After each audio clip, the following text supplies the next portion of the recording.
Hello students, welcome to Shiva classes. तो आज के इस लेक्चर में हम लोग ये बात करने वाले हैं कि how to remember with her easy trick to a cow buffalo sheep and goat breeds.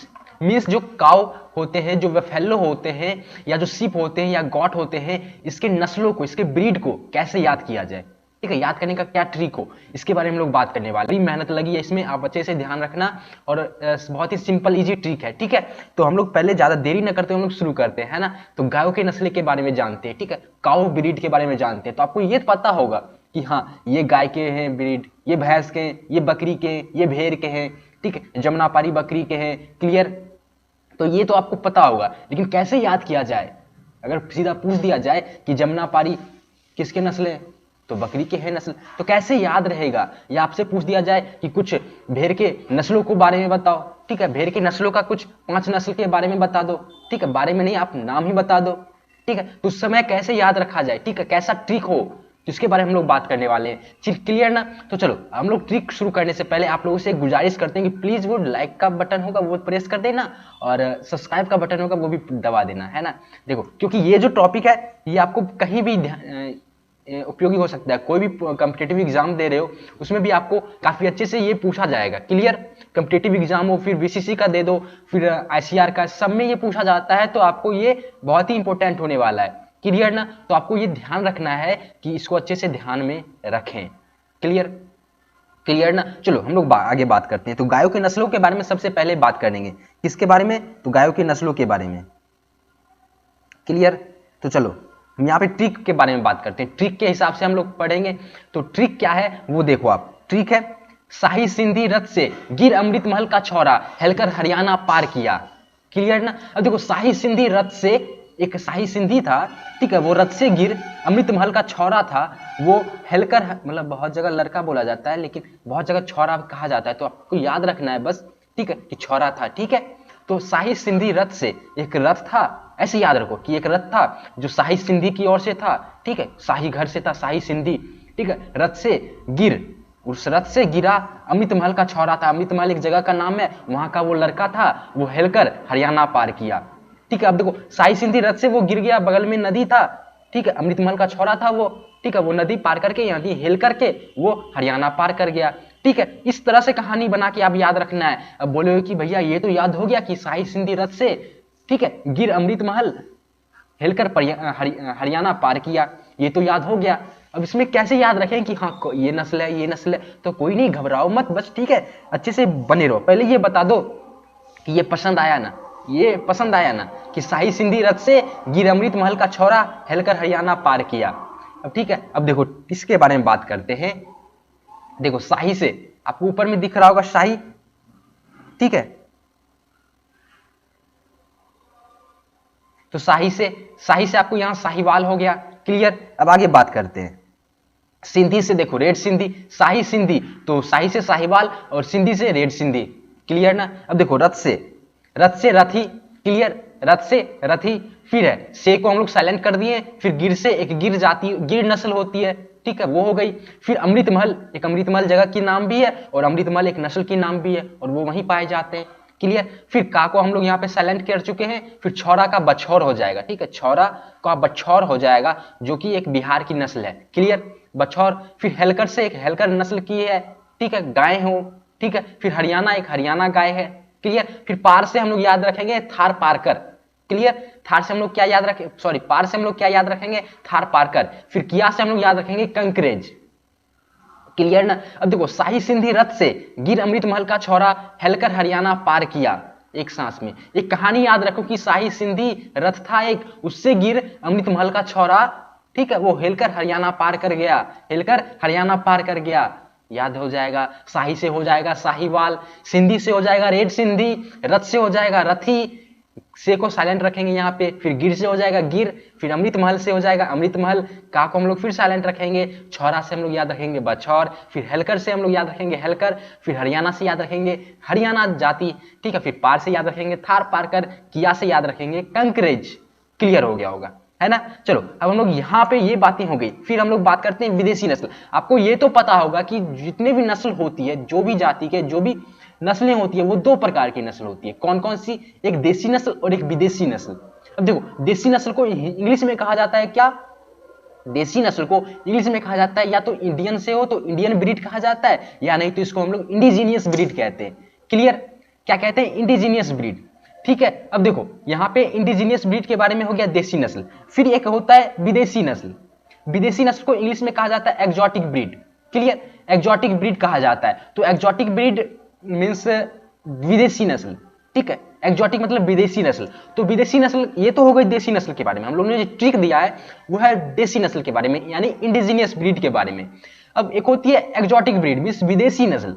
तो विदेशी नस्लों में क्या होता है कि विदेशी नस्ल आपका नाम ही वैसा रहेगा कि विदेश की तरह से। जैसे आप देखो हमारे एरिया में क्या होता है कि अपने लोग के एरिया में सभी लोग बिहार से हैं। ठीक है, बहुत अगर आप कहीं दूसरे जगह से देख रहे हो तो आपका स्वागत है, बट हम लोग अभी बिहार से ही हैं। तो मैं भी पर्सनली बिहार से हूँ। तो वैसा होता है कि बिहार में या अक्सर अपने गांव की, अपने भारत की बात करें तो रमेश, सुरेश, चलो हो गया, तो कभी राम, श्याम, ऐसे ही नॉर्मल नाम रहते हैं। ठीक है, इंडिया में बिहार की बात करें तो वैसे भी ठीक है, हर एक इंडियन की बात करें तो ऐसा ही नाम रहता है, रमेश, सुरेश, क्या मतलब सचिन, ये सब नाम रहता है। ठीक है, विराट, ये सब नाम रहता है ना। तो फिर आप विदेशी के बारे में नाम जानोगे तो वाशिंगटन है ना, वाशिंगटन, निकोलस पूरन है ना, निकोलस पूरन, ऐसा नाम रहता है, मतलब विदेशी का नाम रहता है। माइकल, ये सब नाम रहता है, माइकल क्लर्क, ये सब नाम रहता है। तो ये नाम से स्पष्ट हो जाता है कि हाँ ये विदेशी नस्ल है। तो यहां भी वही होता है, इसमें भी वही होता है कि गायों के नस्लों में भी कुछ ऐसे नाम रहते हैं जो विदेशी नस्ल रह जाते हैं। क्लियर? जैसे गायों में बात करें, हॉस्टन फ्रीजन, ब्राउन स्विस, ठीक है, ये सब हो गए विदेशी नस्ल। तो इसके नाम से भी स्पष्ट होता है, और इसकी सुंदरता देखोगे, सुंदरता से भी आपको स्पष्ट मालूम हो जाएगा कि हाँ ये विदेशी नस्ल है। ठीक है, वैसे नाम से पता चल जाएगा। ठीक है, हॉस्टन फ्रीजन कौन सा नस्ल है? विदेशी नस्ल है। किसकी नस्ल है? तो गाय की नस्ल है। क्लियर? ब्राउन स्विस किसकी नस्ल है? गाय की नस्ल है। कौन सी नस्ल है? विदेशी नस्ल है। क्लियर हो गया होगा। अब चलो हम लोग भैंस की नस्ल की बारे में बात करते हैं। भैंस की नस्ल, ठीक है, पहले हम लोग इंडिजीनियस ब्रीड के बारे में बात करेंगे, फिर विदेशी नस्ल के बारे में बता ही चुके हैं कि अधिकतर इसके विदेशी नस्ल नहीं पाए जाते हैं, मगर विदेशी नस्ल के बारे में बात करें तो उसका नाम अलग रहता है, उसकी सुंदरता बहुत ही अच्छी होती है। ठीक है, मुकाबले इंडियन ब्रीड के। क्लियर हो गया। अब देखो इसके भैंस की नस्ल के ट्रिक के बारे में बात करते हैं। तो क्या है ट्रिक? देखो आप, मुन्ना जाफरी, ठीक है, मुन्ना जाफरी का मनी सू में, ठीक है, एक मुन्ना जैसे जावेद जाफरी है ना, जावेद जाफरी एक्टर, ठीक है, वैसे ही ये भी है मुन्ना जाफरी। ठीक है, मुन्ना जाफरी एक टाइटल है जाफरी, जिसको हम लोग अभी, ये सब काल्पनिक है ना, ये सब काल्पनिक है। ठीक है, हमको यहाँ पे डिस्क्लेमर लगा देना चाहिए, ये सब काल्पनिक है। चलो, मुन्ना जाफरी का मनी मीन्स एक मुन्ना जाफरी नाम का एक व्यक्ति है, इसका मनी जो है, मनी मतलब रुपया, वो शू में है, मतलब जूते में है। तो इसको कैसे याद रखेंगे? देखो सिंपल है, ये सिंपल है। ठीक है, बहुत ही कम ब्रीड है, इसलिए बहुत कम ही में काफी अच्छे से स्टोरी मिल चुका है कि मुन्ना जाफरी नामक एक व्यक्ति था, उसका मनी जो है वो शू में था, है ना, मनी उसका रुपया शू में था, जूते में था। ठीक है, तो ये याद रखना है, ट्रिक की याद रखना है। अब देखो, अब नाम कहते हैं कि जाति कौन कौन सा होगा। अब बारी आती है जाति की, तो आप यहाँ पे देख सकते हो कि जाति क्या है। चलो ठीक है, अब देखो मुंह से, मुन्ना है तो मुंह और ना को अलग अलग करेंगे, तो मुंह से हो जाएगा मुर्रा, फिर नाग से, ना से हो जाएगा नागपुरी। क्लियर? ना से हो जाएगा नागपुरी, तो मुन्ना यहाँ पे हो गया। ठीक है, फिर जाफ, जाफ को अलग रखेंगे, वरी को अलग रखेंगे, तो जाफ से हो जाएगा जाफराबादी। ठीक, क्लियर? अब वो से हो जाएगा भदावरी। ठीक है, वरी से हो जाएगा भदावरी। फिर का से हम लोग बात करेंगे कालाहंडी के बारे में ध्यान आ जाएगा। फिर मनी से हो जाएगा मणिपुरी, सू से हो जाएगा सुरती, फिर मे से हो जाएगा महसाना।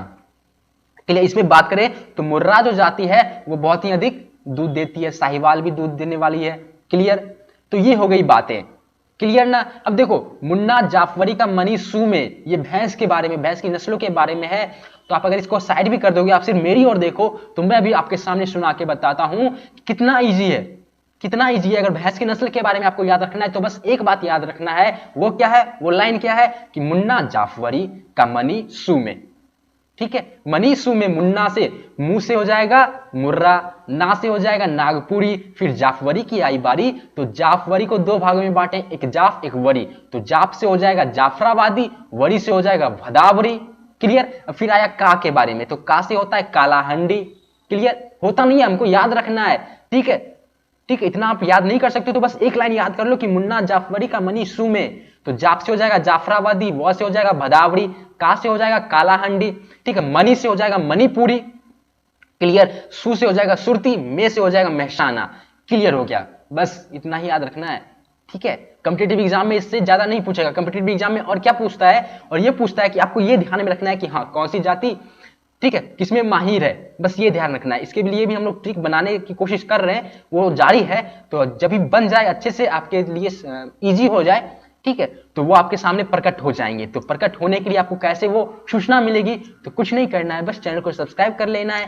क्लियर, चैनल को सब्सक्राइब करोगे तभी तो आपको वो नोटिफिकेशन मिलेंगे। तो जल्दी जल्दी आप चैनल को सब्सक्राइब कर लो, ऐसी मजेदार ट्रिक मिलते रहेंगे आपको, है ना। एग्रीकल्चर से रिलेटेड कुछ भी प्रॉब्लम हो तो प्लीज एक कमेंट जरूर कर देना है, ठीक है। बाकी कुछ कर देंगे नहीं, आपसे कांटेक्ट कर लेंगे, ठीक है, ठीक है। वैसे आपको नीचे में कुछ मिल रहा होगा, तो आपको आपके लिए, आप लोगों के लिए ही हम लोग की ऐप भी बनी हुई है। आप गूगल प्ले स्टोर में जाओ, वहां से ऐप डाउनलोड करो और हमारे कोर्सेज को पे कर सकते हो। तो कोर्सेज को लेना चाहते हो तो वो आप पे करके ले सकते हो। क्लियर, नहीं तो आप कांटेक्ट करना चाहते हो तो फिर भी आप गूगल प्ले स्टोर पे जाओ, ठीक है, चैनल का नाम से ही आपको वो ऐप मिल जाएगी, शिवा क्लासेस के नाम से ही ऐप मिल जाएगी। अब वहां जाके इंस्टॉल कर लेना है, बाकी हम लोग आपसे कांटेक्ट कर लेंगे। क्लियर, तो चलो भैंस के बारे में हो गई। अब बात करते हैं भेड़ के बारे में। भेड़ का इंग्लिश क्या होता है, ये बच्चों का सवाल है। भेड़ का इंग्लिश क्या होता है, शिप होता है। ठीक है, चलो अच्छा लग रहा है ना, ट्रिक अच्छा लग रहा है ना, बस इतना ही चाहिए था।